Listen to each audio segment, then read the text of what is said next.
Santosh. Welcome to signature with S. ఈరోజు ఎంతో టేస్టీగా సింపుల్గా మన ఇంట్లోనే చేసుకునే పద్ధతిలో వంకాయ చట్నీ ఎలా చేయాలో చూపిస్తాను. మా ఇంట్లో అయితే అందరికీ చాలా ఇష్టం, మీ ఇంట్లో కూడా ఇష్టపడతారు అనుకుంటున్నాను.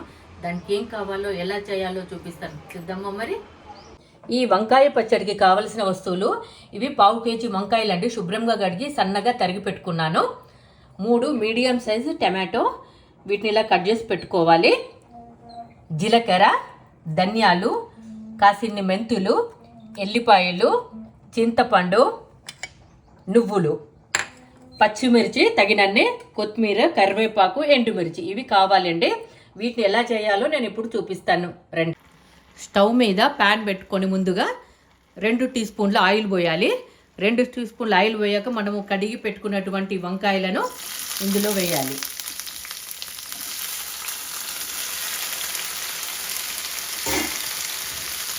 ఆ తర్వాత ఈ టమాటా వేయాలి.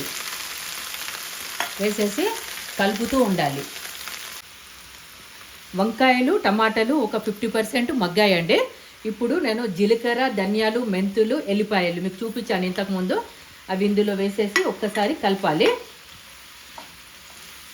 కలిపేసి పచ్చిమిర్చి మనకు ఎన్ని అవసరమో అన్నీ వేసుకోవాలి. ఇప్పుడు నేనైతే ఒక 10 వేస్తున్నాను. 1/2 kg అవి, 3 మీడియం సైజు టమాటోలకు ఒక 10 వేసాను. ఒక 2-3 ఎండుమిర్చి, కాసింత చింతపండు, కరివేపాకు వేసి ఇంకా మగ్గనివ్వాలి. ఈ వంకాయలను మొత్తం మగ్గనివ్వాలి అన్నమాట.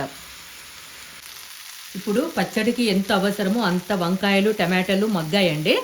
మనము తీసుకున్నటువంటి ఈ నువ్వులను వేసి ఒక 5 minutes ఉంచేసి మనము స్టవ్ ఆఫ్ చేసుకోవచ్చు. కొత్తిమీర, తగినంత ఉప్పు, ఈ 3 వేసేసుకొని ఒక్కసారి కలుపుకొని ఒక 5 minutesలో ఆఫ్ చేసేసి చల్లయినాక మిక్సీ పట్టాలి. వేసాను ఇప్పుడు ఇలా మెత్తగా.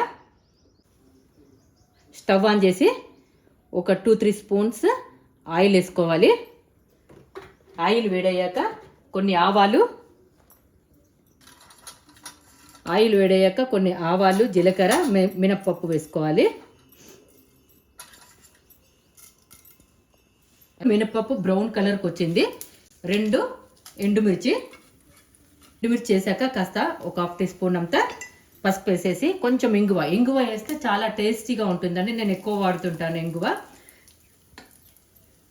ఫైనల్గా కొంచెం కరివేపాకు.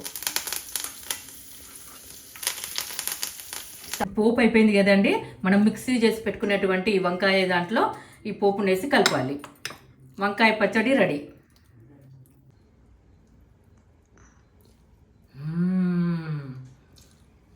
ఇలా వేడి వేడి అన్నంలోకి నెయ్యితో ఈ పచ్చడితో తింటే చాలా బాగుంటుంది. మీరు ట్రై చేయండి. చేసి ఎలా ఉందో నాకు కామెంట్ చేయండి. నా ఛానల్ని సబ్స్క్రైబ్ చేయండి, లైక్ చేయండి. మళ్ళీ మీ ముందుకు ఇంకో రెసిపీతో వస్తాను. Thank you. బాయ్.